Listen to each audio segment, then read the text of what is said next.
Olá! Agora você pode acessar os conteúdos do Corpo Freudiano Escola de Psicanálise São Paulo pelo podcast e pelo canal do YouTube.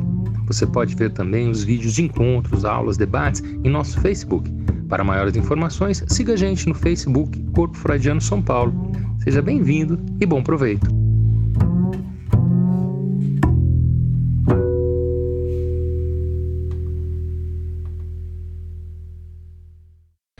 Boa noite, pessoal. Boa noite a todas e a todos. Nós estamos iniciando mais uma live do Corpo Freudiano de São Paulo. Hoje, como vocês sabem, é o dia do seminário sobre os conceitos fundamentais da psicanálise de Freud e Lacan. E o tema que nós vamos tratar é o tema da pulsão, o conceito fronteira da psicanálise, um dos conceitos mais decisivos, mais importantes. Então nós vamos tentar fazer um panorama que vai de Freud a Lacan, apresentando tanto a parte conceitual como as consequências clínicas desse conceito. Em primeiro lugar, eu gostaria de refletir com vocês a questão de por que é necessário o conceito de pulsão. No início, quando Freud começa a sua experiência clínica com as histéricas, ele começa a perceber uma coisa que é muito importante, que há tendências dentro delas, da maneira de funcionar, de pensar, de agir nas emoções, que parecem funcionar de uma maneira autônoma, de uma maneira peremptória, que busca uma satisfação independente do pensamento, independente da razão do sujeito, como se o sujeito fosse arrastado, como se fosse pressionado em direção a certas tendências e que ele não consegue por si mesmo simplesmente controlá-las. Por isso essa ideia de pulsão. O termo freudiano é o termo de Trieb. Trieb é interessante porque ele tem a ideia na língua alemã de como um agulhão, que quando tem uma junta de bois que eles ficam parados e tem aquela vara que tem uma agulha na ponta que coloca na ponta e começa a cutucar o boi para andar. Esse movimento é um movimento de Trieben, né? Um movimento de estímulo, é um movimento de impulsionar. É algo que impulsiona. Essa que é a ideia. Então, desde o início, Freud via que esse elemento era fundamental e que esse elemento ele tinha um valor que funcionava por si mesmo. Ele buscava essa tendência, buscava satisfação, buscava ir até seus próprios fins de uma maneira autônoma, independente do julgamento de um pensamento, independente do bom senso, independente da razão, independente de tudo. Então, tem essa ideia de uma tendência peremptória, acéfala, no sentido de que ela não tem uma lógica interna e, ao mesmo tempo, que arrasta o sujeito para o melhor e para o pior. Essa ideia de onde parte, digamos, o material clínico, de onde parte a necessidade do conceito de pulsão de Trieb. Bom, é importante lembrar também que desde o início, então, Freud tem essa necessidade de tratar desses elementos da vida psíquica como se tivesse a densidade de uma força, de uma energia. E aí então começam a surgir as grandes dificuldades com o conceito de pulsão. Porque vocês lembram, os que assistiram os seminários anteriores, lembram que o conceito de inconsciente, quando ele é relido por Lacan, ele num primeiro momento ele vai mostrar que o inconsciente ele é estruturado como uma linguagem. Ele tem na linguagem uma espécie de ancoragem que permite que ele funcione e que ele seja pensado de uma maneira sistemática, racional e, de certa forma, materialista. Com a ideia dessa linguagem, do inconsciente como ou como uma linguagem escrita, como fala o Freud, né? Uma Bildschrift, né? Uma Bilderschrift, uma escrita por imagens, uma escrita com formas. Então isso permite a Lacan pensar o inconsciente sem ter que recorrer a conceitos metafísicos, a conceitos sem ter referência no mundo. Enquanto Freud trabalhava com essas imagens escritas e ao mesmo tempo com outra forma de materialismo, que era o materialismo da física, da biologia, o Lacan ele tenta, com o auxílio do estruturalismo, com o auxílio da nascente cibernética, começar a pensar a teoria freudiana, a teoria psicanalítica, com bases propriamente racionais, com bases materialísticas, um materialismo da linguagem, e por isso que a cibernética é tão importante.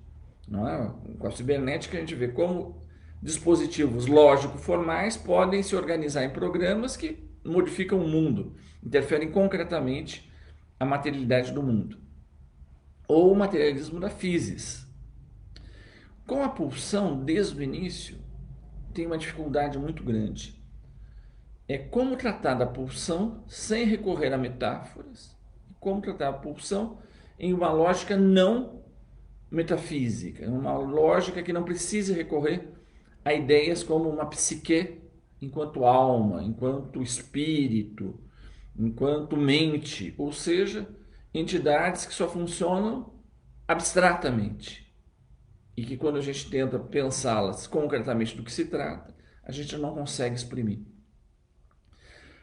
Ora, para Freud, ele vê essa necessidade de colocar no interior da sua metapsicologia, na sua teoria para pensar como funcionam os processos mentais, como funcionam os processos humanos. Vocês lembram que no projeto ele tenta fazer uma teoria materialística total, ele vai falar, não é? O objetivo desse trabalho, não é? É exprimir uma psicopatologia em linguagem das ciências da natureza, da Naturwissenschaft, e a gente vê que ele faz como que algo se escreve, ou se inscreve em uma base material. Então tem um dispositivo de linguagem lógico formal que se inscreve numa base material. Ora, ao mesmo tempo, já lá no projeto, ele precisa introduzir uma noção de uma energia, de uma quantidade que circula. Vocês lembram que tem aquela energia que atravessa o sistema. Então, a partir dessa necessidade que Freud observa na clínica com os neuróticos, na clínica com os histéricos, ele vai encontrar uma dificuldade muito maior em exprimir numa linguagem propriamente racional, materialística. Ele vai precisar recorrer a ideias como a quantidade, como a energia, como uma força. E ele mesmo vai assumir que se trata, então, de uma forma de dizer, que se trata de um como ser, como a estrutura teórica que ele atribui à metapsicologia. É uma Hilfskonstruktion, é uma construção de auxílio, é uma teoria de uma epistemologia unicamente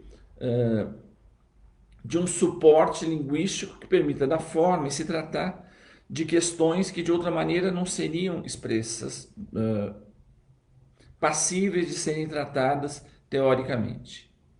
Dito em outras palavras, Freud deixa em suspenso a questão do estatuto ontológico, do estatuto material, do estatuto concreto do conceito de pulsão, se servindo apenas de um construto que tem eficácia teórica, deixando em aberto do que mesmo que se trata, em termos de uma teoria material, como ele tentou fazer com o tema do inconsciente. Então, Freud vai ter necessidade, então, de pensar nessas energias, nessas forças, nessas quantidades que circulam dentro de um sistema cuja dimensão lógico-formal linguística ele consegue dar conta muito bem, mas ao mesmo tempo Freud tem a necessidade de fazer circular um elemento quantitativo no interior desse sistema. Isso aparece então desde o início, aparece no projeto. Depois, quando nos 3 ensaios, ele vai dar a primeira teorização mais consistente da noção de tribo, de pulsão, Freud vai falar de que essa tendência ela tem uma consistência, primeiro, de uma maneira de falar, mas em segundo lugar, ela não é apenas uma quantidade neutra, ela é uma quantidade que tem a ver com eros, tem a ver com a sexualidade, tem a ver com uma tendência sexual.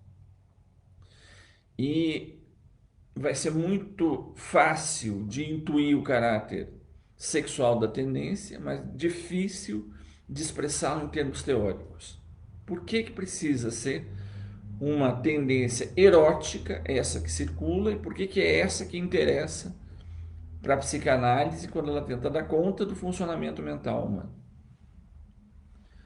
Então, esses são os tópicos que Lacan vai tentar resgatar da teoria freudiana, com alguns outros que nós vamos levantar aqui, mas só para vocês verem o caráter de desafio teórico e, ao mesmo tempo, de necessidade para se dar conta de fenômenos concretos da experiência psicanalítica.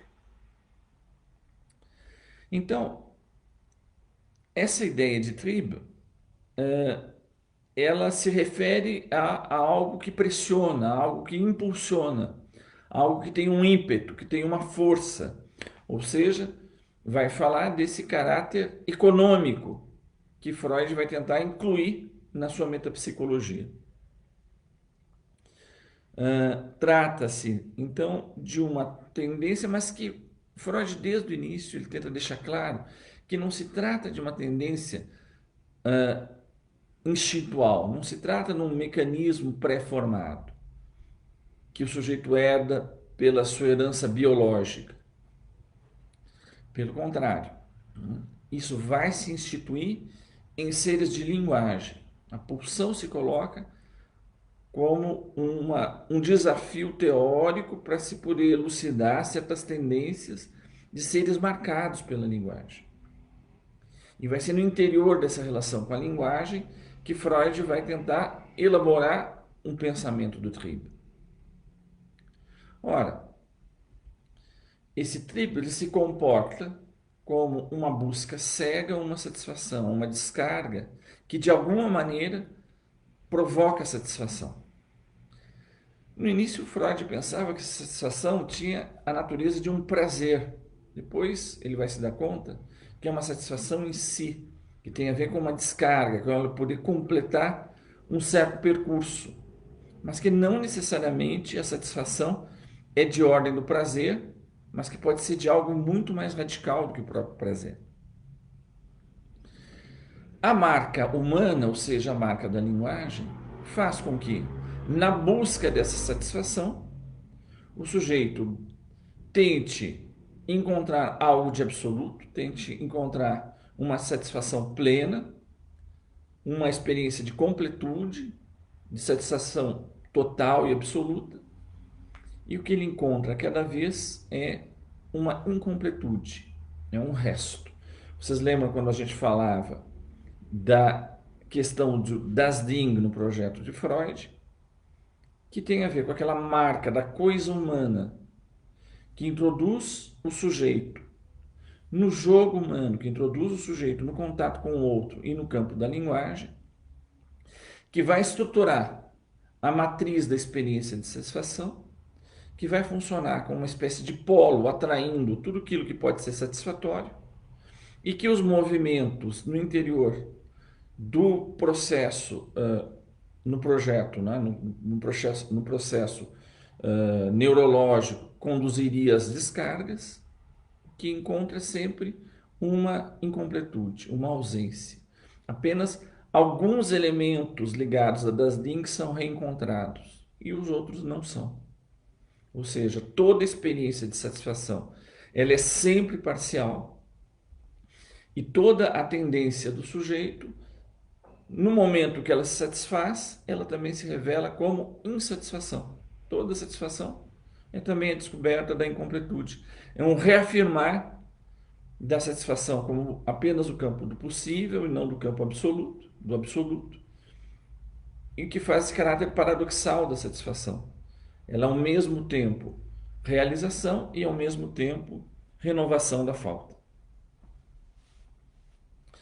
Nos três ensaios de uma teoria sexual, é interessante porque o termo em alemão é Drei Abhandlungen zur Sexualtheorie.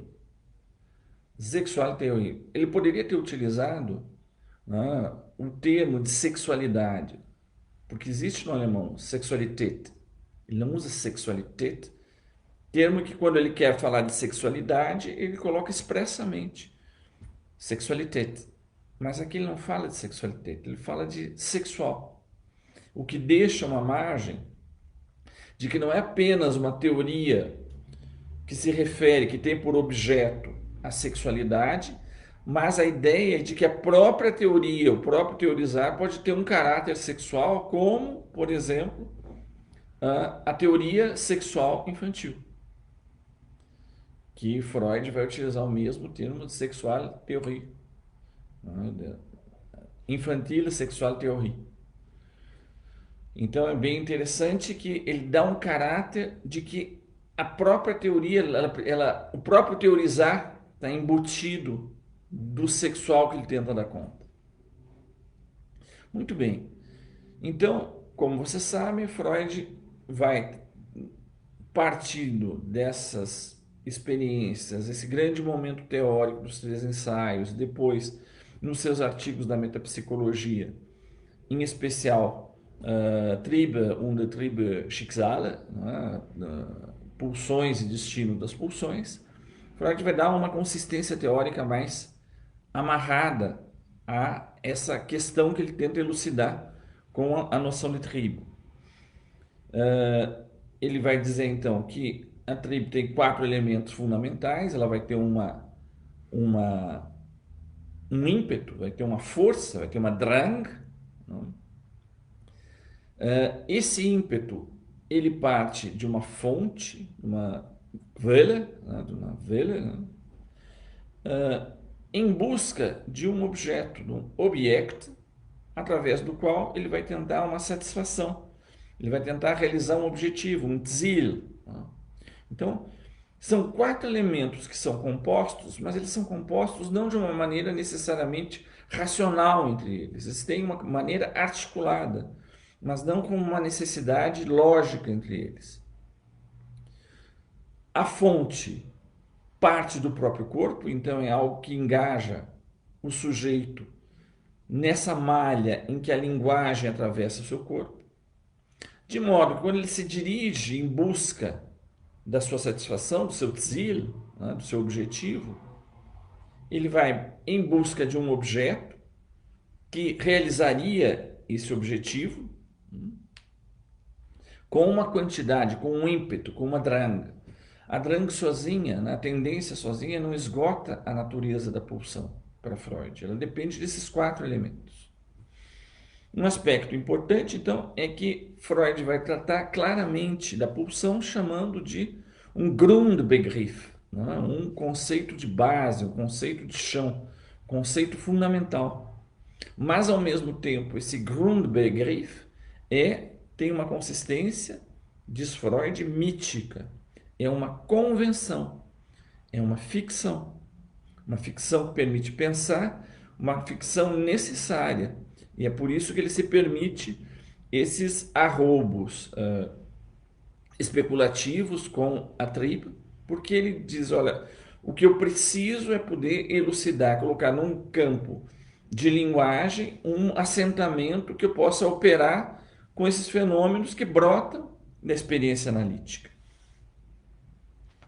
Ele destaca que esses 4 elementos são disjuntos e que funcionam como uma Heiz, interna, né? Com um impulso interno irredutível à necessidade.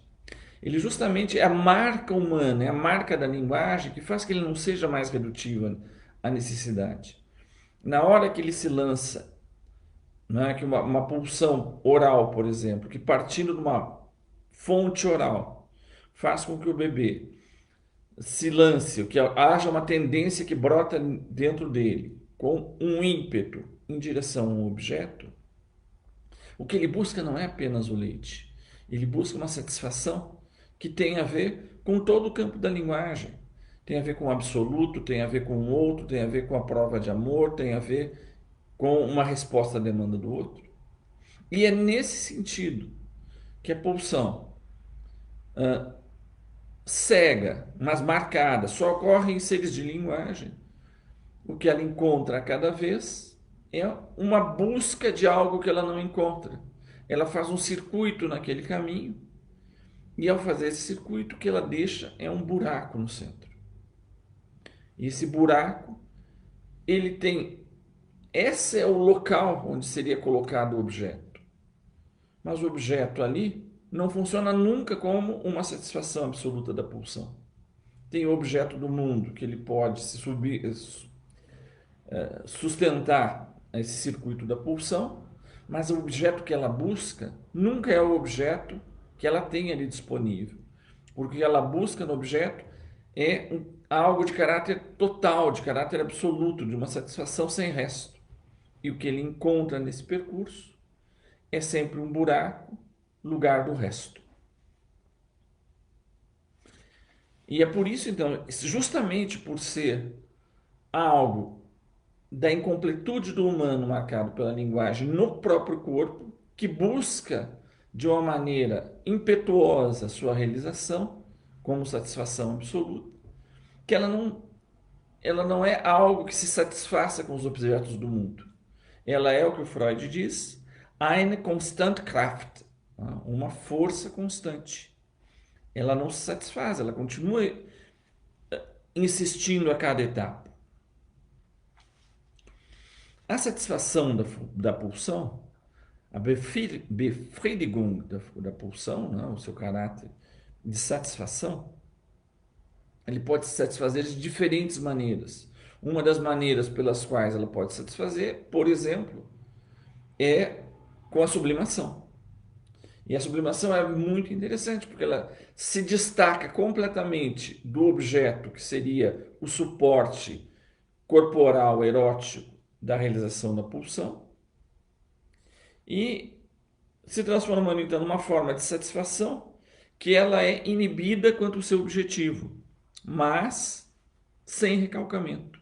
Ela consegue satisfazer em objetos que são do mundo apenas, que atravessam o mundo imaginário, que como os outros deixam um resto, mas que podem ser recolhidos de uma maneira proveitosa no laço social. Essa é a satisfação, desviada do seu objetivo sexual imediato, mas sem recalque. Então, Lacan, lendo essa questão, ele vai se perguntar, então, o que satisfaz a pulsão? Com o que ela se contenta? O que ela visa? Né? E ele vai dizer, vai trazer aqui um ponto muito importante, que a própria experiência psicanalítica da psicopatologia mostra que existe um sistema em que tudo se arranja na neurose e que alcança a própria satisfação.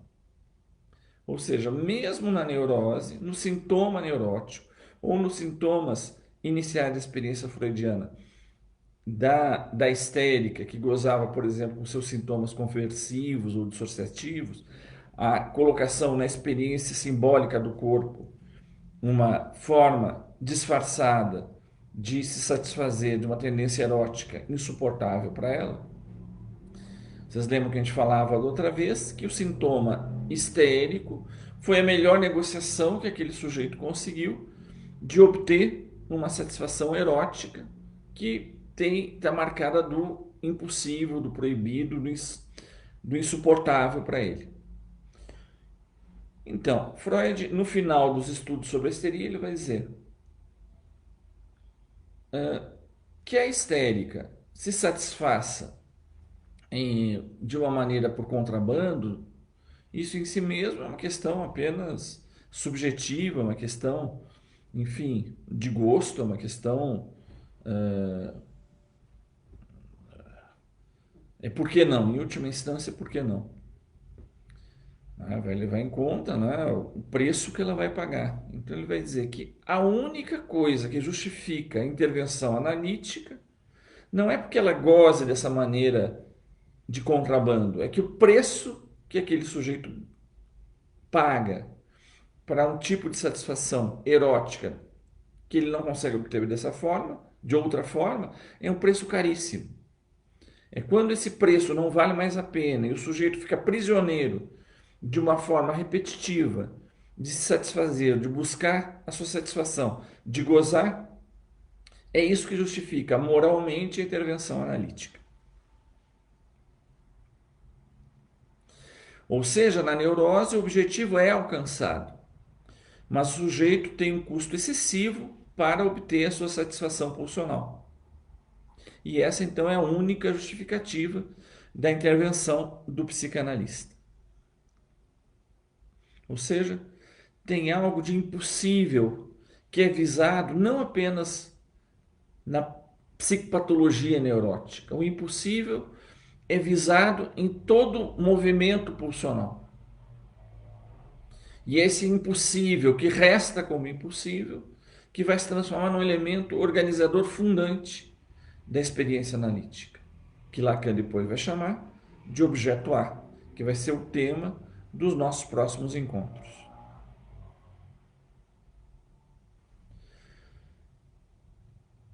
De certa maneira, Freud, diz Lacan, vai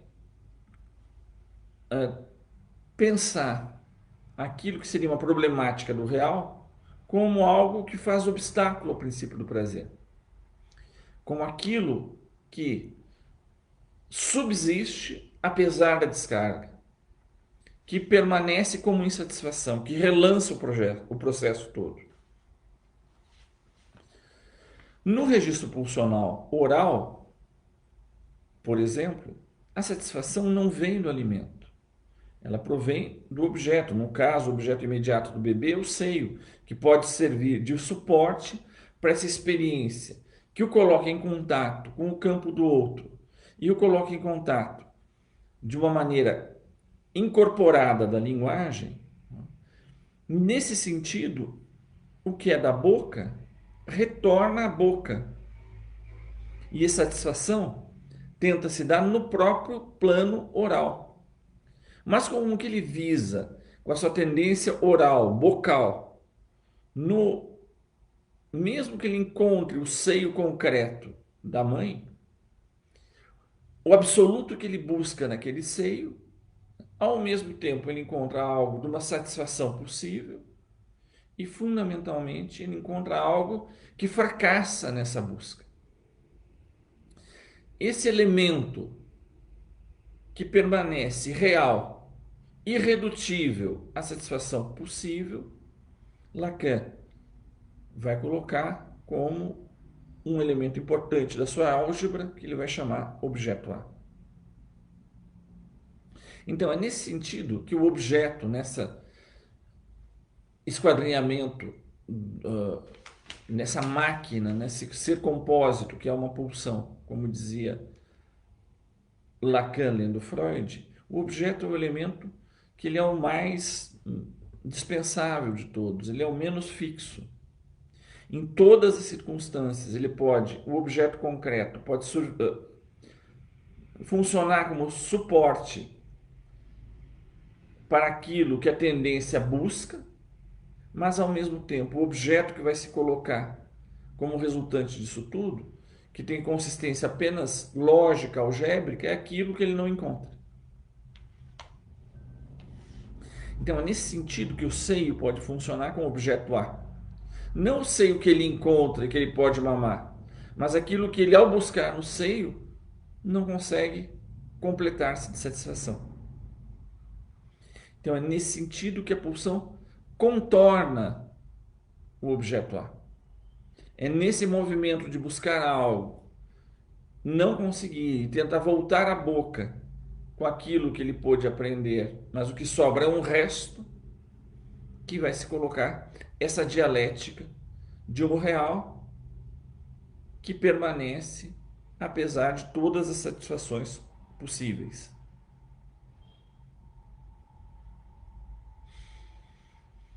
Então, a montagem da pulsão se apresenta como incongruente e deslactal, como uma montagem surrealista, uma colagem surrealista. Agora ele fala algo que é muito enigmático. Ele vai dizer assim: toda pulsão tem essa estrutura de bordo, como a boca. Ela tem essa estrutura de bordo. Por quê? Simplesmente porque na anatomia nós vamos ter orifícios, não é apenas por isso. Quando Lacan vai falar que a pulsão vai ter essa estrutura de bordo, é que ela vai ter um ponto de entrada que engaja o corporal em busca desse objeto que daria o absoluto, e ao mesmo tempo ele sai por esse mesmo recorte. A linguagem é meu destino humano e eu volto com as mãos vazias. É nesse movimento de busca e de volta que faz com que aquilo que é pulsional tenha como suporte no campo corporal algo que funciona como borda.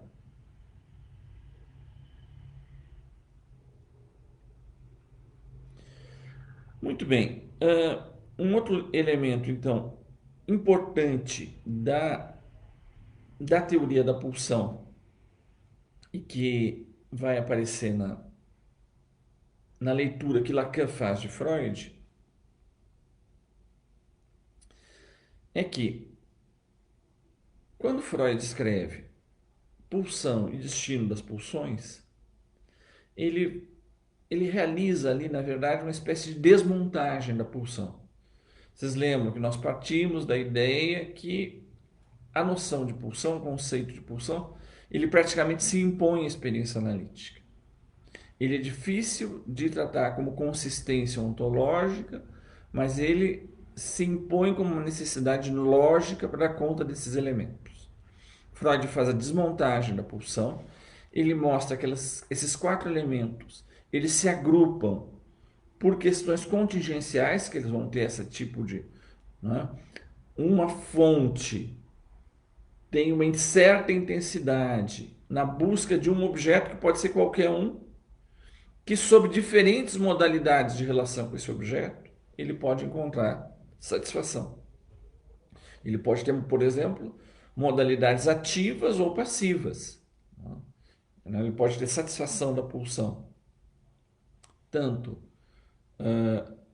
batendo no objeto, quanto o objeto batendo nele. Numa posição de dominação ou numa posição de submissão.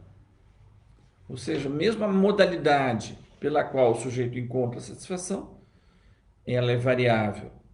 É claro que ela não é infinitamente variável.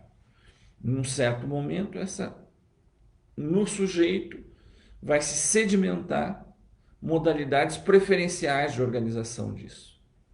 Vai ser onde a linguagem, o corpo e a pulsão vão se atravessar na estrutura da fantasia fundamental, em que vai estar alocado para o sujeito uma posição particular, a partir do qual ele vai se instalar em relação ao corpo, ao outro e ao mundo. Mas então, Freud promove uma desmontagem da pulsão e ele vai dizer, então, que em última instância, as pulsões elas são sempre parciais. É da natureza da pulsão ser parcial. E por que é da natureza da pulsão ser parcial? Porque ela nunca se coloca como algo que consegue uma unidade para uma satisfação absoluta. Ela vai encontrar em diferentes elementos do corpo, diferentemente expostos ao campo do outro, à linguagem do outro, e em particular à demanda do outro, que isso se implanta no corpo do sujeito e que vai se colocar como uma tendência, uma busca de uma satisfação absoluta. É por isso que a boca, ela é a primeira fonte pulsional, porque nossa maneira humana de subjetivação histórica e cultural, a primeira modalidade fundamental de relação do bebê com a mãe se dá pela via da boca, mas não simplesmente pelo contato físico, mas porque aquilo já está totalmente atravessado pelo outro, pela linguagem, pela tradição e pelas questões de alteridade, pelas questões de dom de amor. Ou seja, tudo fica atravessado ali. É a partir daí que, a partir da boca, o sujeito se lança com ímpeto em relação ao objeto. E é ali que ele se perde. Ali que ele encontra ao mesmo tempo um vetor que o faz buscar algo e ao mesmo tempo onde ele perde um pedaço de si mesmo, porque ele vai renovar a sua incompletude.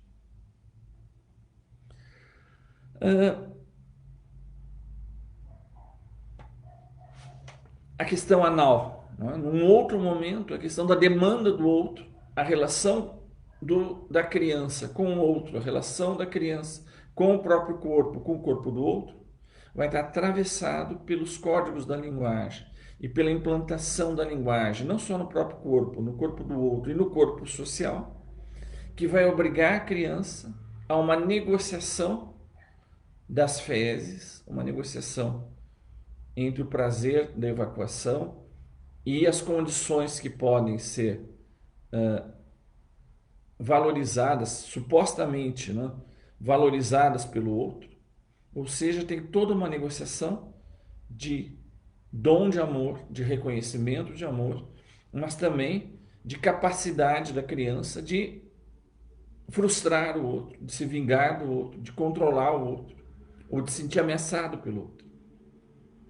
De modo que o que está em jogo na pulsão anal não é simplesmente um prazer local, não é simplesmente prazer carnal da retenção ou da expulsão das fezes, mas que tudo isso é atravessado por um campo de linguagem encarnado e que vai organizar a relação do sujeito com consigo mesmo, com o próprio corpo, com o outro, a partir dessa implantação numa nova modalidade de demanda do outro, do corpo na relação com a alteridade. E é dessa maneira também que vão se dar as bases do recalque fundamental, que, como diz Lacan, são significantes que, em certos momentos, nessa relação radical de constituição do sujeito, uma negociação simbólica com o campo do outro, tem certos elementos insuportáveis dessa relação que passarão para a força, para um campo em que o sujeito vai ficar inconsciente em relação a eles. Tem alguns elementos desse recalque que vão ser recalcados à força e tem outros elementos desse recalque que vão estar, como o Freud dizia, na base do recalque originário, ou seja, desses recalques que dão fundamento à constituição do laço social. Em grande medida, por exemplo, quando Freud recorre ao mito de totem e tabu, e que ele diz, olha, a cultura começa com o pai morto, mas não o pai morto simplesmente falecido, mas o pai do parricídio, o pai assassinado pelos próprios filhos, em relação ao poder tirânico do pai, ao fato que ele podia exercer a violência no corpo dos filhos e tinha também para si a possessão de todas as mulheres, vai ser em função do horror desse situação fundante do pacto simbólico que muitos elementos vão se transformar em tabu. Ou seja, toda a cultura não poderá mais tocar nesses elementos. Tem que fazer como se eles nunca tivessem existido. Por exemplo, como se jamais tivesse havido na própria mãe a tendência a devorar o seu filho. Está mobilizada a tal ponto que ela possa desejar engoli-lo. Ou que no laço social pode haver tendências parricidas, homicidas, e brutais. Ora, isso está na base do laço social, isso atravessa a tradição, isso está presente no momento que a mãe dá o seio para a criança, isso está presente no momento que a família está educando a criança no controle dos esfíncteres. Há toda uma negociação do que é possível se lembrar, do que é possível vir à tona e daquilo que jamais foi consciente para nenhum dos participantes. Em que nós somos inscritos nesse jogo, que uma parte está excluída já na tradição e que nós somos apresentados a uma regra do jogo que ela é o que ela é e que ela embute essas exclusões e que, de certa maneira, isso vai conformar a nossa exposição à demanda do outro com esses pontos cegos desde o início. É por isso que Lacan vai oferecer à demanda um papel tão importante na sua teoria da pulsão. Quando a gente pega, por exemplo, no seminário 5 e no seminário 6, em que Lacan vai desenvolver o seu famoso gráfico do desejo, vocês lembram que o matema da pulsão tem dos dois lados, os dois elementos que estão entre o Poisson, entre todas as relações possíveis, menos a de equivalência. Os dois lados são lados que se referem à linguagem e ao simbólico. É S barrado, o sujeito barrado pela linguagem, em todas as relações possíveis, menos a de equivalência, com o campo da demanda. A demanda é organizadora para o Lacan da pulsão. Então vocês vejam como no início Lacan tenta poder extrair o problema da pulsão desse campo metafísico, das forças, das energias, das tendências, enfim, para inscrevê-lo totalmente no campo da linguagem, retirando assim o seu caráter místico, abstrato. Aqui ele fica concreto. Essa coisa vai se transformar à medida que Lacan se interessa mais profundamente a outro aspecto da pulsão, que vai ser a pulsão de morte, e que nós vamos ver a seguir. Mas o que nos interessa então é que Lacan, então, já na sua teorização da pulsão, ele vai dizer que a fonte ela tem uma organização de borda. É o ponto de possibilidade onde vai partir a tendência em busca da satisfação absoluta. O que ela vai encontrar vai ser apenas uma satisfação parcial. Ao contornar aquilo que ela visava e aquilo que ela encontra, ou seja, um menos em relação ao seu absoluto, ou seja, um resto lógico, uma incompletude que insiste. Então, por isso que o Lacan vai distinguir entre, na dimensão do tzil, né, do objetivo da pulsão, ele vai traduzi-lo para o inglês, porque o tzil no inglês vai ter duas traduções possíveis. O goal, que vai ser o local, vai ser a vertente para a qual tende uma certa tendência. E o aim, né, vai ser o objetivo específico, vai ser essa busca de tendência do absoluto. Ou seja, aquilo que no projeto aparecia como princípio da inércia neurônica, ou seja, que toda a carga que chegue ao neurônio seja esvaziada completamente, de modo que o balanço seja zero, entre o que entra e o que sai seja zero, ou seja, o neurônio não seja perturbado pela excitação, que ele funcione como morto, que ele descarregue totalmente. Então, uma coisa é essa estrutura da pulsão, que ela dá um vetor, um goal para onde ir.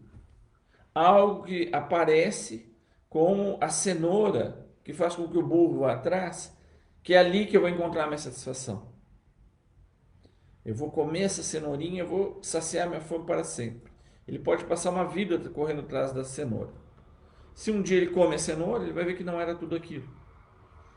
Então, a cenoura ao mesmo tempo dava uma vertente para ele, dava um goal, dava uma orientação, mas o aim era sempre insatisfatório, era sempre incompleto. Então, por isso que Lacan diz que a pulsão tem essa estrutura de ida e volta. Ela retorna ao ponto de partida sem a satisfação completa. Mas ao fazer esse percurso, ela deixa uma topologia, um lugar vazio, que era aquele lugar onde ela buscava a sua completude, seu esvaziamento completo. E ele encontra uma incompletude, ele encontra um resto. Ora, quando Freud, além do princípio do prazer, vai se confrontar ao caráter mais radical da pulsão, ele vai se interrogar justamente por quê, né, esse fato pelo qual, né, o sujeito parece habitado, movido, como um estilo, uma raiz interna, como um agulhão, como uma tendência que funciona nessa fronteira entre o corpo e o psíquico. Por isso que é um conceito de fronteira, é um Grenzebegriff, né? Um conceito que funciona na articulação do corpo com o mental, que impulsiona o sujeito e que o sujeito não para, ele não freia simplesmente com o prazer, ele não freia com aquilo que permitiria ter uma satisfação suficiente para ter prazer, mas não a tal ponto de comprometer a sobrevivência. Então Freud vai se confrontar a essa situação extrema, que ele já tinha antevisto em Além do Princípio do Prazer, que a tendência dessa energia, dessa quantidade, não tem nada a ver com as tendências biológicas ou racionais de frear antes da sua autodestruição, de se consumir nela mesma. A tendência é de ir às últimas consequências, é de se consumir inteiramente, é de se esvaziar. Por isso que o novo dualismo pulsional, mais radical e mais, digamos, propriamente freudiano da sua teoria, é que o sujeito humano ele não é simplesmente clivado pela linguagem, mas que a habitação do ser, do corpo, pela linguagem, faz com que ele se lance em busca de uma satisfação absoluta. E essa tendência à satisfação absoluta é incompatível com a sobrevivência, é incompatível com o bios da vida. Ela é da vida encarnada num sujeito individual. E que faz então que o sujeito tenha um conflito radical no interior de si mesmo. Que ele ao mesmo tempo visa aí as últimas consequências e se esvaziar completamente nesse nível pulsional. E com isso ele morre. Mas ele se funde no grande todo. Ou frear antes. Ele se mantém como diferença. Ele se mantém como singularidade. Se mantém como um sujeito de identificação do significante no campo da linguagem, separado do outro. Então, vocês vejam que esse sujeito freudiano se encontra com a linguagem e com a pulsão dividido entre a tendência a poder manter a sua separação, a se manter individualizado, a se manter singularizado, em uma espécie de vertente central, de vertente radical, que busca a satisfação completa, que implica em não mais se diferenciar do grande todo. E é nesse sentido, então, que Freud vai colocar esse grande dualismo entre vida e morte, essa dualidade pulsional, que vai dividir não é? Os teóricos da psicanálise, e mesmo os que trabalham com a noção, com o conceito de pulsão de morte, vão se interrogar se trata de duas pulsões diferentes, ou se toda pulsão é uma única pulsão, cuja tendência é ir até o último extremo. E que a ideia é que o dualismo não se dá, que existem dois tipos de pulsão, mas existem dois regimes de pulsão. Ou aquela que vai às últimas consequências, ou aquela que freia antes. De vida, de singularidade, de diferenciação ou de morte, ou de fusão no grande todo, de busca sem limites do absoluto. Para terminar esse nosso grande panorama da pulsão, que nós vamos depois continuar a desdobrar nos nossos próximos encontros, eu gostaria apenas de trazer mais dois elementos da pulsão que foram muito importantes por Lacan, que é o elemento que não está formulado assim no Freud, do olhar e da voz. Vejam que nós não estamos falando do olho, não é? e da sonoridade. Nós estamos falando de duas dimensões que, a partir das quais o sujeito se encontra interpelado pelo campo do outro. A voz não é simplesmente se ele escuta ou se ele não escuta um chamado do outro, mas se a sua organização pulsional, libidinal, ela é atravessada, ela é formulada a partir de algo, de um endereçamento que parte do outro em relação ao sujeito e diz a ele, seja, advenha, exista, e que se reflete no próprio sujeito. Eis-me aqui. Se ele se vê, então, como organizado a partir de uma posição de endereçamento feito pelo outro, eu existo para o outro se endereça a mim. Isso quer dizer que eu tenho um lugar no campo da linguagem, isso quer dizer que eu existo no mundo. E, ao mesmo tempo, a questão do olhar, que também não é, de novo, a questão do olho, mas que simplesmente, como na cena que nós vimos num dos outros encontros, que estão disponíveis no Facebook do Corpo Freudiano, em que a histérica, nos braços de Charcot, é dada a ver para a plateia de grandes médicos a quem Charcot deseja convencer que a sua teoria da grande histeria é verdadeira. Ou seja, a histérica, para ser escolhida, para ser apresentada para os médicos, ela deve ser capaz de interpretar o desejo inconsciente de Charcot, que é que ela tenha o grande ataque histérico diante do público. Então, de certa maneira, a histérica de Charcot não se dá a ver apenas a Charcot, ela se dá a ver aos olhos do público diante de Charcot. Mas mais do que tudo, essa cena se dá a ver ao público que vê o quadro e que pode ver o conjunto dessa cena. Ou seja, toda a cena no interior do qual aquela histérica pode ter, por exemplo, a satisfação de ser um objeto da escolha, o objeto do dom do amor, o objeto do reconhecimento, o objeto do olhar, tem ao mesmo tempo a estrutura e de que em algum lugar ela se dá a ver não apenas para os pequenos sujeitos do mundo, mas para um outro lugar, em que essa cena é vista como se constituindo como cena. E é em relação a esse olhar que se dirige também o sujeito, que organiza pulsionalmente o sujeito na busca de cativar esse olhar, de fazer, como diz o Lacan, de fazer uma piège à regard, um piège à regard, fazer uma armadilha capaz de capturar o olhar do outro. Mas não apenas para revelar o sujeito, mas para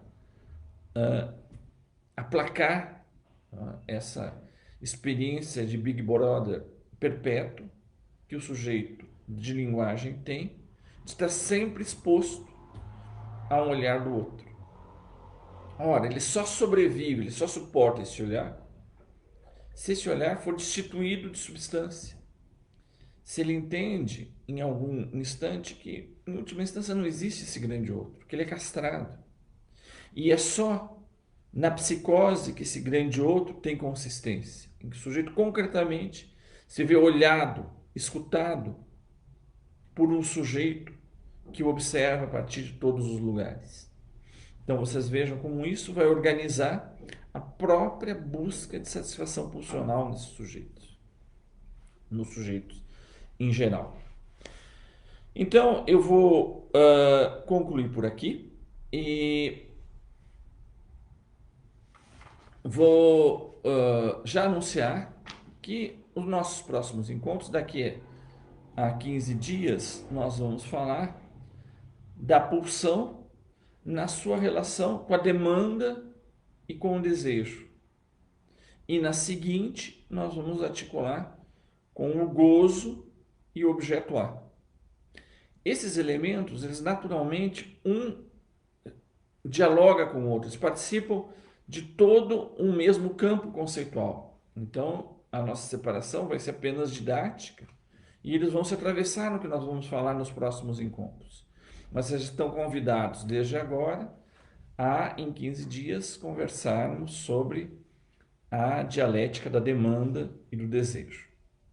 Muito obrigado pela atenção de vocês. Agora eu vou ficar à disposição de responder às perguntas e aos comentários que vocês tiverem a gentileza de encaminhar para mim. Eu vou acompanhar aqui pelos colegas que vão enviar as questões de vocês aqui. Aos colegas Luiz Carlos Petri, não é? Ao Gustavo Fernandes, Amanda Riso, que estão participando dessa live e que ela só está sendo possível graças a essa presença invisível, mas organizadora e estruturante dos nossos colegas.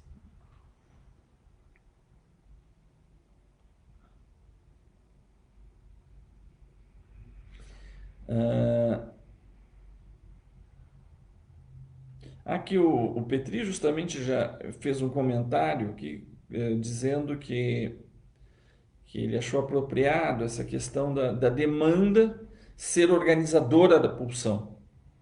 E que isso é um traço, né, da formação hegeliana do Lacan, junto a Kojève, na relação entre essa distinção que é feita entre das Ding e die Sache. No alemão isso é bem importante, essa distinção entre das Ding e die Sache, porque das Ding é a coisa naquilo que ela tem de mais inacessível, da alteridade mais absoluta, daquilo que é inalcançável, daquilo que Kant, quando quer falar da alteridade insuperável da coisa, ele vai falar das Ding an sich, da coisa em si. Die Sache é a coisa enquanto uma forma organizada pela linguagem, enquanto um tipo organizado pela linguagem. Por exemplo, na linguagem jurídica, o sujeito, para ser indiciado num processo, ele tem que ter indícios que ele preenche uma coisa de consistência unicamente jurídica. Por exemplo, ele tem indícios de peculato, eles têm indícios de, enfim, de alguma outra forma. Então, o peculato, ele existe na linguagem, ele existe como categoria formal, lógico-linguística. Então, em Lacan, em Freud também isso é bem claro. Existe a coisa enquanto aquele absoluto inacessível, que vai ser das Ding, que aparece no projeto, e vai se dizer, como ele de vez em quando vai falar no texto das afasias, quando ele vai falar de Sachevorstellungen, das representações de coisas enquanto estruturadas no interior da linguagem. Por exemplo, a categoria filho, mãe, pai, são categorias que não existem em si na natureza, elas existem no interior do campo da linguagem. Então, essas categorias estruturadas pelas linguagens são Sache. Então, o que está no centro da questão pulsional é que o sujeito busca, né, uma identidade de percepção com a coisa, e o que ele encontra são apenas elementos da coisa, mas que algo de fundamental continua, que não cessa de não se inscrever, não cessa de não ser apreendido pelo sujeito e muito menos de levar as últimas consequências da realização. Tem uma pergunta da Amanda, diz assim: Mário, fale um pouquinho mais sobre a questão da pulsão nas psicoses. Seria aí um tipo de curto-circuito da pulsão? Então, né, o elemento que eu destacava nas psicoses, né, é essa dimensão do olhar. Como a pulsão ela só existe em seres de linguagem, ou seja, numa relação no campo de um código simbólico compartilhado no laço social, em que o sujeito vai tentar descobrir qual é a sua alocação, o seu lugar naquele laço social. Isso por um lado. Mas, ao mesmo tempo, essa consistência visceral de existir vai existir quando ele sentir que ele conta para o outro. E contar para o outro, né? Existir para o outro é se ver endereçado pelo outro. O outro se dirige a ele. Tá? Por isso, esse caráter ambíguo do texto do Freud bate-se numa criança. Vocês lembram que o segundo tempo, que é o tempo que é excluído da memória, que só pode ser reconstruído, é quando a criança está sendo espancada pelo pai. Nesse momento que ele é o sujeito espancado, que ele toma os tapas no traseiro, ainda que seja um ato de espancamento, um ato doloroso, ele dá uma dimensão de satisfação, porque o sujeito se vê endereçado, eu existo para o outro. Eu existo nem que seja na modalidade daquele que merece ser castigado, daquele que merece os golpes, que merece os tapas. Ali eu existo. Ora, a dimensão do olhar tem a ver com isso também. Que a dimensão pulsional do olhar tem a ver com esse dar-se a ver. Eu me ofereço a uma cena que está organizada pelo campo do olhar, em que eu tento situar o lugar do outro, supondo nesse lugar do outro uma demanda e um desejo e uma forma de gozar, e eu me ofereço a ele de forma de que eu possa existir para ele.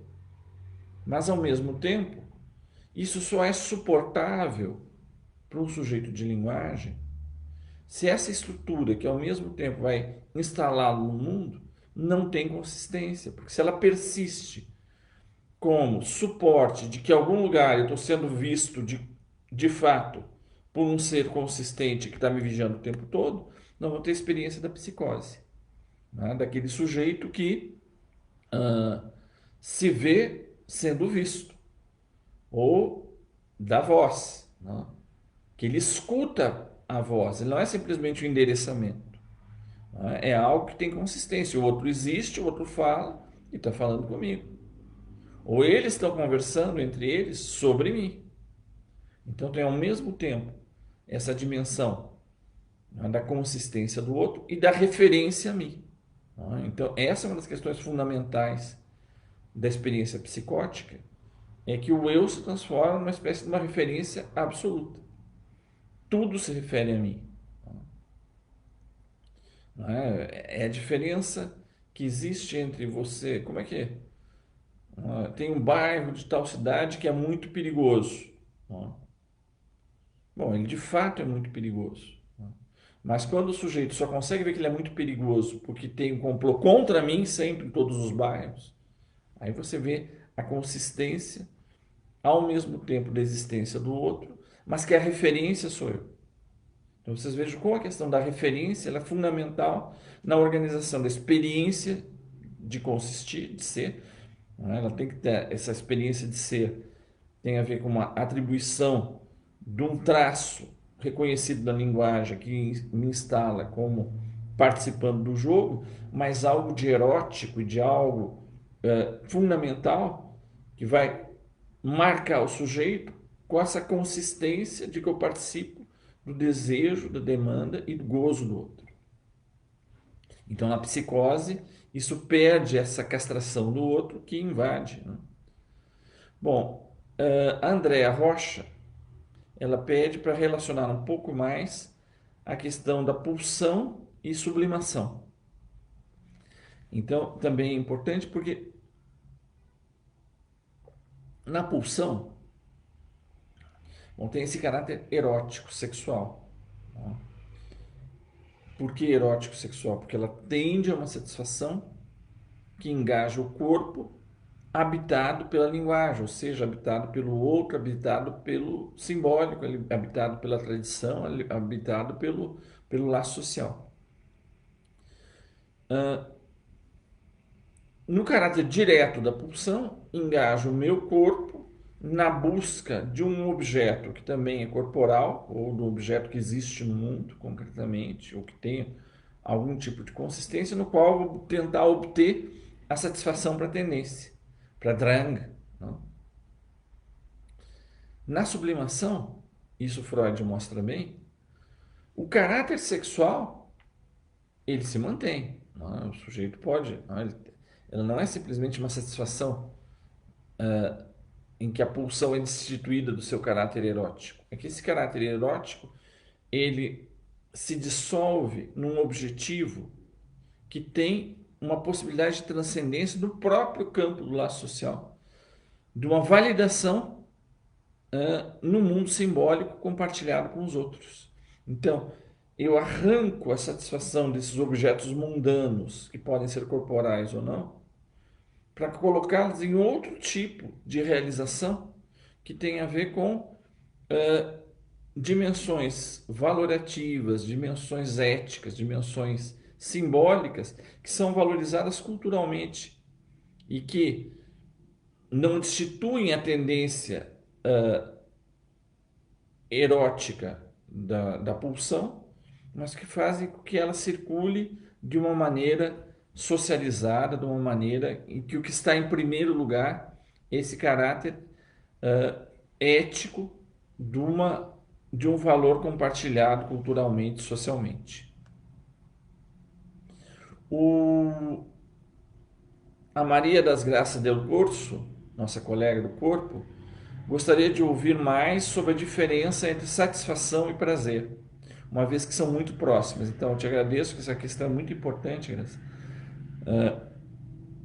Então, o prazer, vocês lembram, né, que para o Freud, já desde o Fechner, leitor de Fechner, o prazer tem a ver com uma diminuição do nível de excitação.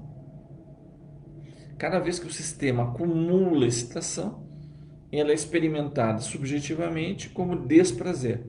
Quando esse acúmulo de excitação consegue ser evacuado, ele é vivido como prazer. Logo, Freud vai se dar conta que um sistema que funcione apenas baseado no princípio do prazer, ele é incompatível com a vida. Né? Tem essa tendência de vida e morte. Então, o sistema, para sobreviver, tem que tolerar um certo acúmulo mínimo de prazer, de excitação, ou seja, de desprazer, para que o sistema possa funcionar. Se eu amanhã de manhã eu quiser comprar um pãozinho para tomar um café de manhã, eu vou ter que ter trabalhado, eu vou ter que fazer o jogo social de comprar o pãozinho, né? Então logo termine a pandemia, vai dar para fazer isso de novo, né? A gente espera, né? Mas eu vou ter que tolerar, né, o acúmulo de excitação que vai me fazer trabalhar, que vai me fazer esperar, que vai me fazer ir até a padaria para poder comer o pão. A satisfação é de uma outra ordem. Né? A satisfação vai supor, né, ao mesmo tempo, a evacuação. Né? Eu busco a evacuação, mas assintoticamente, como já estava desde o início do Freud, a tendência do sistema é evacuar até o zero. Então, ele se satisfaz quando vai nessa direção. Mas, ao mesmo tempo, e o Lacan, em um certo momento da sua teorização do gozo, vai colocar isso de uma maneira muito clara, a satisfação se coloca também amarrada no campo da linguagem. Por exemplo, sofrer é um bem ou é um mal? Depende. Você pode ter sofrimentos que valem a pena e sofrimentos que são apenas neuróticos.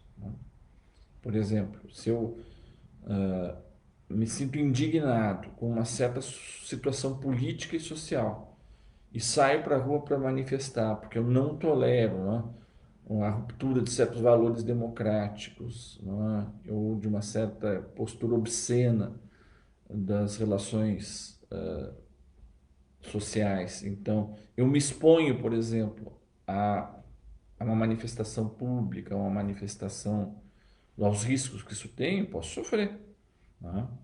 Mas o sentido é um sofrimento que tem sentido, é um sofrimento que ao mesmo tempo tem uma satisfação, tem uma realização. Ou seja, ele está amarrado no laço social, está amarrado na linguagem.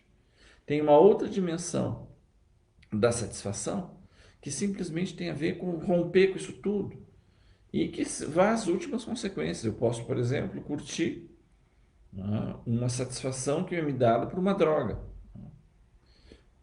por um álcool, por exemplo. O álcool é bem claro. Num certo nível, até numa relação social, pode ser que o uso do álcool aumente a minha satisfação. Mas se eu quiser ter o uso da satisfação total que eu posso ter da experiência do álcool, isso equivale a romper com todos os limites, equivale a uma tendência de morte.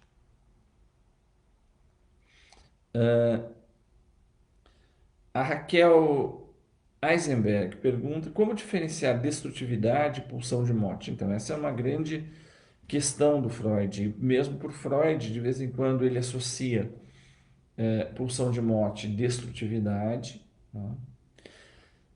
mas não é como ou seja, a destrutividade tem um caráter positivo, tem uma positividade na destrutividade. Tem a maldade, tem, o sujeito até para ser um torturador ele precisa se implicar na tortura. Até para fazer a guerra ele tem que estar envolvido com a guerra, tem que se dedicar à guerra. E quando Freud faz as suas teorizações mais radicais da pulsão de morte, ele vai dizer que, no fundo, a destrutividade em si, ela geralmente está misturada com uma satisfação erótica.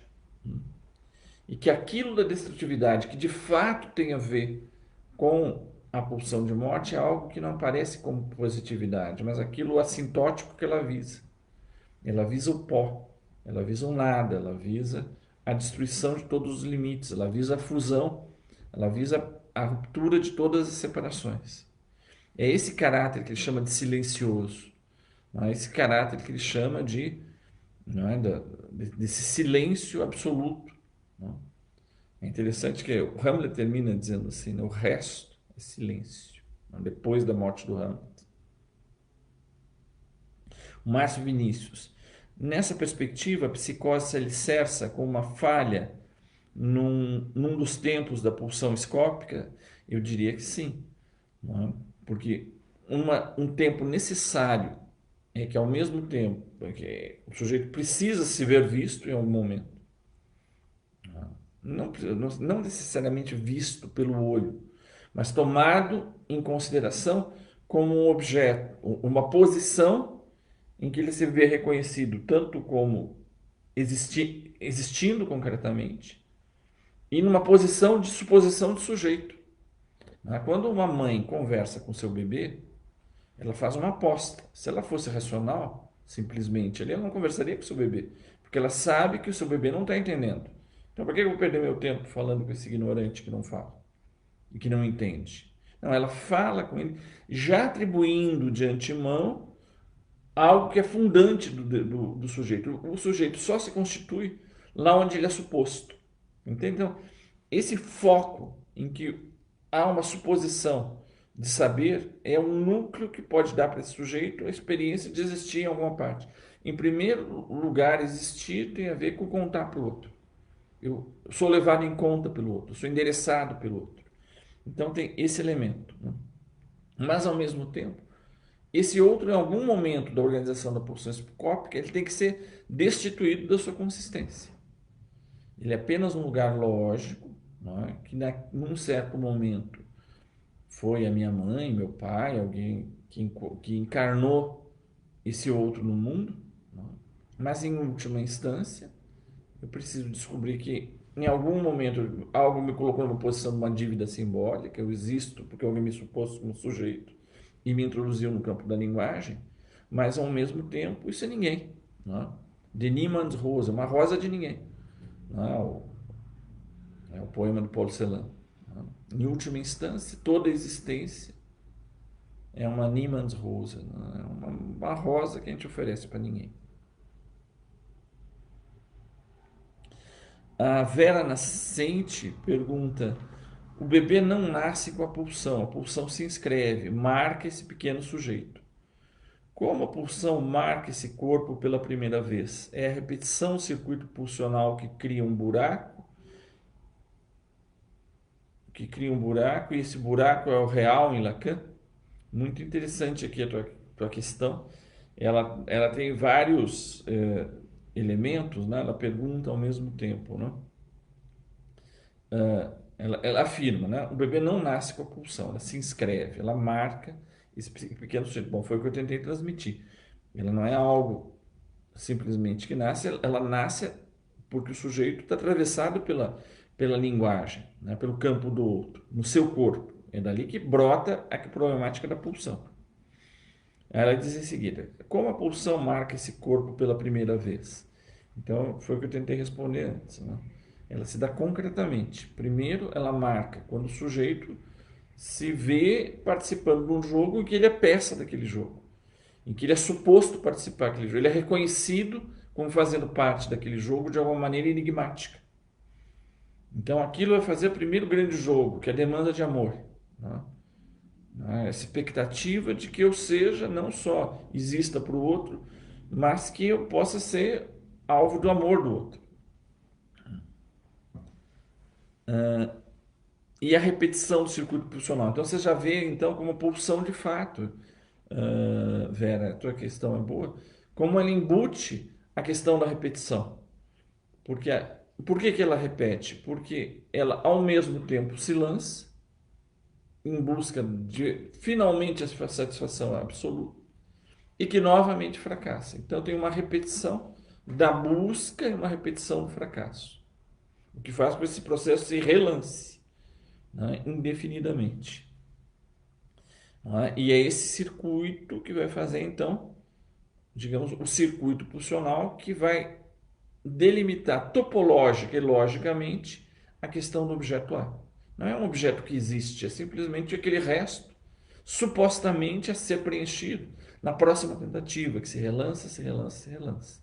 Ora, um dos elementos mais importantes da incidência clínica do conceito de pulsão, que ele está embutido com essa questão da repetição que a gente falou da última vez, é que o sujeito pode ficar prisioneiro de um único sistema de repetição, e que ele tropeça na mesma pedra cada vez, sem poder encontrar uma outra maneira de se instalar satisfatoriamente no seu mundo.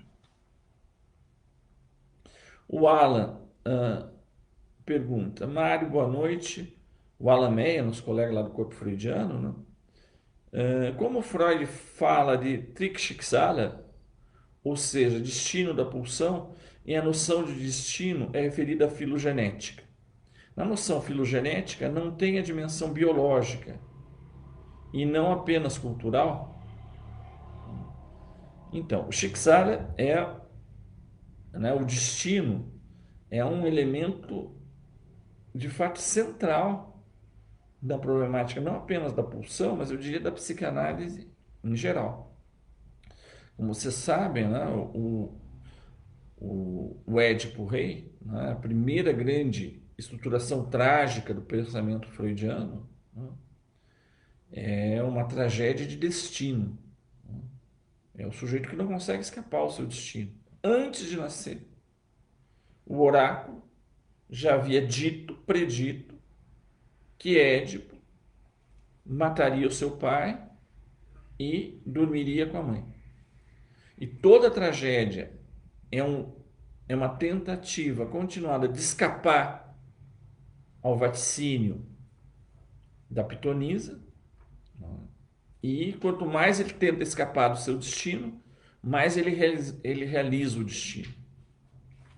Então a gente tem essa ideia, né, essa noção grega de que, né, um homem também está preso a uma montagem, como a pulsão. Ele não é simplesmente o homem moderno que é autônomo e ele dirige o seu destino, ele é o dono do seu destino. Aqui, como fala, né, o Macbeth, né, o homem é um joguete na mão dos deuses. Né? Eles decidem, são os deuses que decidem.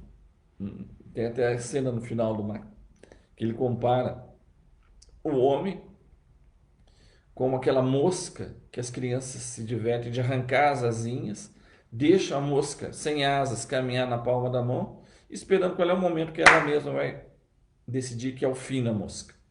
Esse é o destino dos homens. Né? Eles têm a ilusão de que são senhores de si mesmos, né? E na verdade são programados por uma lógica que escapa ao seu desejo.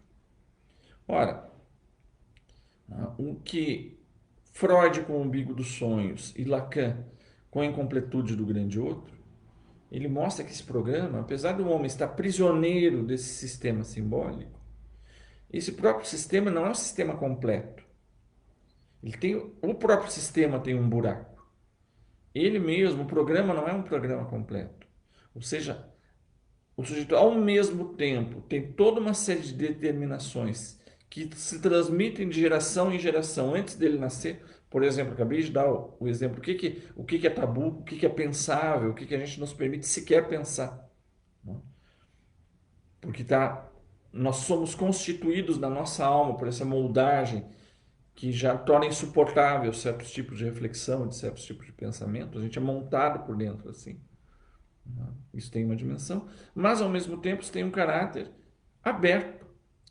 Ou seja, o homem tem ao mesmo tempo as marcas da determinação simbólica, mas o rasgão no interior desse sistema. Ou seja, ele não está totalmente determinado pela sua herança simbólica. Essa é a margem de liberdade, que fala, aquela pequena margem de liberdade, que permite que cada um possa se apropriar do seu destino. Os gregos, você sabe que as moiras, né, as entidades do destino, nem Deus era superior às moiras. Quem decidia o destino, inclusive do próprio Zeus, eram as moiras. No homem moderno, não tem moira, não tem Zeus, sou eu que decido. Lacan e Freud vão pensar justamente nessa questão que você colocou. O que está determinado pela minha herança e o que eu vou criar com o buraco de incompletude, com a abertura que eu tenho para o mundo. O que dizia Freud, citando Goethe, inúmeras vezes, aquilo que herdaste dos teus pais, conquistam para fazê-lo teu. E aqui, uma última pergunta, nós vamos encerrar por aqui, da nossa amiga, da Celi Cavallari, né?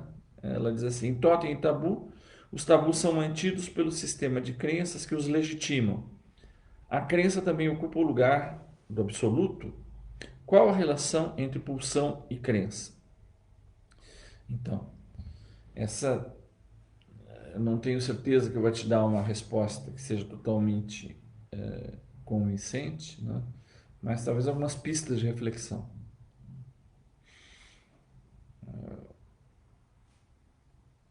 O que a pulsão busca é o absoluto, é o completo, é o pleno. Ao mesmo tempo, né, o primeiro grande outro, ele é suposto essa completude. Ele pode dispor de vida e morte em relação a mim, mas porque ele me ama, ele vai me dar tanto acesso ao pleno quanto à proteção. Por isso que a questão da perversão é tão importante para o Lacan, leitor de Freud. Na perversão, a descoberta é descoberta de que o outro é castrado. Aquele a quem eu achava, a quem eu supunha acesso ao gozo absoluto, ao gozo de Deus, ao gozo pleno, mas que também me amava com um amor incondicional, ele próprio é incompleto. Ele próprio é castrado. Então vocês vejam aqui, na estrutura da pulsão, lá que vai dizer, é um esforço para reconstituir a completude do outro. Eu me coloco na ilusão de que eu sou o senhor do gozo, eu sei como gozar, mas no fundo, para restituir a derrubada, esse horror da descoberta de que não há garantia absoluta, de que o outro é castrado e que não tem ninguém que tenha acesso a esse gozo pleno.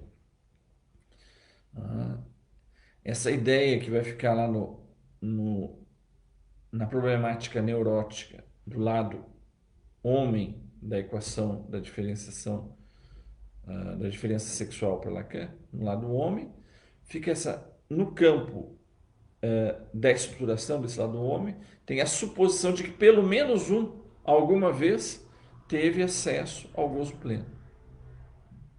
Então vocês vejam, mas e que todos os outros se colocam como castrados em relação a esse absoluto.